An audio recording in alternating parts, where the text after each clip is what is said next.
Hello guys and welcome to Instant Nerd. Today I will show you how to transfer USDT from Tonkeeper to Telegram wallet. Okay, so first you want to open the Tonkeeper app and then you want to tap on the USDT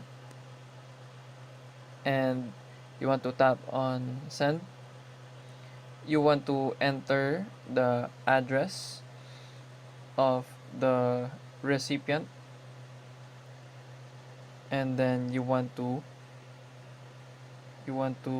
tap on continue. You can add a comment, so make sure that you double check the address if it's correct in order to avoid errors.